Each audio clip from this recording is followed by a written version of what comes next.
कहा गया है कि जहाँ जहाँ तुलसी की छाया पड़ती है वहाँ पर किया गया श्राद्ध पितरों के लिए अक्षय बन जाता है। यहाँ तो यहाँ तक वर्णन किया है, घर में कोई मरणासन व्यक्ति है, प्राण निकलने वाले हैं, उसको उठा करके तुलसी के गरुआ के नीचे लिटा दो। तुलसी की छाया में यदि उसके प्राण निकले होंगे तो यमराज के दूतों की हिम्मत नहीं पड़ेगी कि वह उस घर में प्रवेश करके बता दें। यह महात्म्य तुलसी का है, तुलसी दिव्य है। लिखा है वर्णन है कि तत्र श्राद्धम प्रकर्तव्यम पितृणाम तत् अक्षय। तुलसी के सानिध्य में यदि आपने ब्राह्मण को तिलक करके उसको दक्षिणा दी है तो वह पुण्य अक्षय हो जाएगा। तुलसी के सानिध्य में आपके घर में आया हुआ जामाता, उसको आपने दक्षिणा दी है, कोई गुरुजन आए हैं उनको आपने दक्षिणा दी है तो दक्षिणा अक्षय हो जाएगी। वेदांत तो ये लिखा है, आपके घर ब्राह्मण पूजा पाठ के लिए आया या गुरुजनों के संतों के क्षण पड़े और आप लिफाफा देते हैं, पैसों के ऊपर एक तुलसी पत्र तोड़ करके रख दीजिएगा। तुलसी पत्र उसके ऊपर रखिए।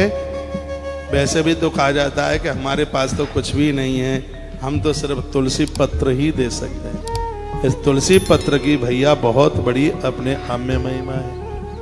बोलिए तुलसी मैया की जय।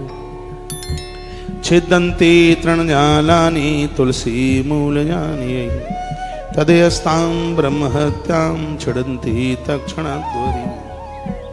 वर्णन किया गया है कि जो तुलसी के पत्तों, भगवान को भी आप तुलसी पत्र चढ़ाते हैं तो उसके टुकड़े टुकड़े न करें। जो भक्ति भाव पूर्वक तुलसी की सेवा करते हैं उनको सभी तीर्थों में दर्शन करने का, नदियों में स्नान करने का फल प्राप्त हो जाता है। तत्पश्चात कहा कि ग्रीष्म काल में सुगंधित शीतल जल से तुलसी को सींच कर मनुष्य मुक्ति को प्राप्त होता है।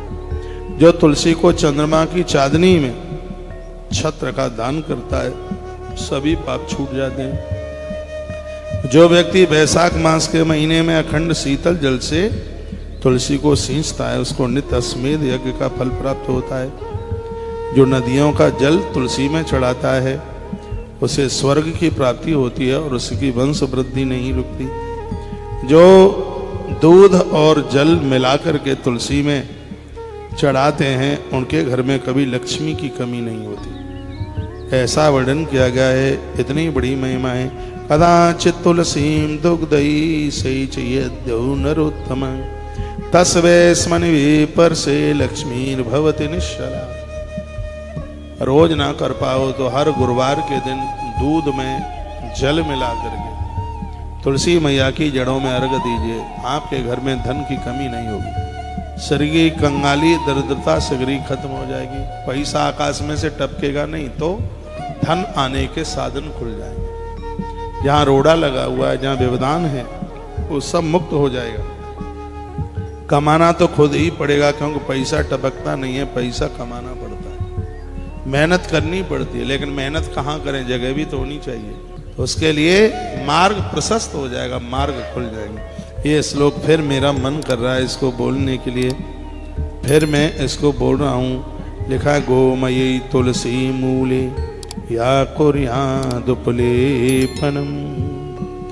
तस्मात् जनञ्च विपर्शे तस्य पुण्य फलम श्रुतम्। वर्णन है तुलसी के बारे में कहा गया है कि तुलसी को गोवेशर्भ्यसा, इसको आप गायों से, बच्चों से, जानवरों से इसको आप सुरक्षित कर लेते हैं तो स्वयं के सब अपना सुदर्शन चक्र लेकर के उस परिवार की रक्षा करते हैं। तुलसी को नष्ट मत होने दीजिए।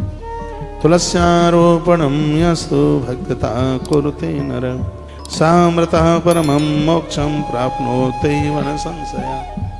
जो लोग अपने हाथों से तुलसी की माला बनाकर लोगों को पहनने के लिए वितरित करते हैं, जो अपने हाथ से तुलसी की माला बना करके पहनते हैं, सामृतः परमं मोक्षं प्राप्नोति वन संशया। स्वयं भगवान कहते हैं इसमें कोई संशय वाली बात नहीं है, उन लोगों को मोक्ष मिलता है, उन्हें मुक्ति मिलती है। आप बहुत चीजें बांटते रहते हो, कभी अपने हाथों से तुलसी की माला बनाइए।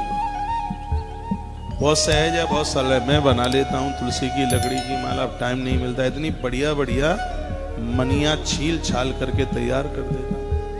हाँ। तुलसी के मनियों में छेद भी हो तो वो अखंड है, खंडित नहीं होता, ऐसा वर्णन है इसमें। उस माला को बड़ा बढ़िया माना गया जिसमें थोड़ा तुलसी का सूखा छिलका चिपटा रह जाता है। ऐसी तुलसी आपने देखी होगी, कहीं थोड़ा सा गड्ढा है, ऐसा लग रहा है किसी कीड़े ने काट दिया है क्या, कहीं उसके ऊपर छाल सी लगी रह जाती है, लाल लाल पीली पीली। इस ग्रंथ में वर्णन है कि ऐसी तुलसी की माला को बहुत सो माना गया जिसके मनिये में थोड़ा उबड़ खाबड़ सा है, खुद हाथ में चोट न पहुंच जाए, अपने आप सटक जाए, इसलिए लोग मशीनों की बनी बनाई चिकनी माला बाजार से खरीद के लेके आते हैं। और तुलसी की वही माला प्रभावशाली है, इस ग्रंथ में लिखा जो खुरदुरी है, खुरदुरी है। कहीं उसके ऊपर थोड़ी छाल लगी रह गई है, कहीं थोड़ा सा अंदर गड्ढा हो गया है, कहीं ऊपर से थोड़ी उभरी हुई है। ऐसी माला को असली माला का रूप दिया गया है, उसको बढ़िया माला का रूप बताया गया है। जो अपने हाथों से माला बना बना करके लोगों को वितरित करते हैं तो सामृतम परमं मोक्षम प्राप्नोति न संशया। ऐसे लोग मोक्ष को प्राप्त होते हैं, उन्हें मुक्ति होती है, मृत्यु के समय पर उन्हें कोई कष्ट नहीं भोगना पड़ता, ऐसा वर्णन किया गया। प्रदीपम यस्तु संध्याया थापये तुलसी तले सयाति मंदरम विष्णु कुलकोटि समन्वितः। जो हर रोजाना संध्या काल में तुलसी की जड़ों में दिए जलाते हैं उनके 1 करोड़ खानदान की मुक्ति हो जाती है, मोक्ष मिल जाता है। एक दिया जलाने का इतना सफर है, करना क्या, एक घी का दिया तुलसी मैया के गरुए में रख दीजिए, 1 करोड़ पुरखे भी उसे एक दिए के जलाने से तर जाए। लेकिन यह होगा तब जब पुण्य होंगे, इसमें पैसा वैसा तो कुछ लगे नहीं।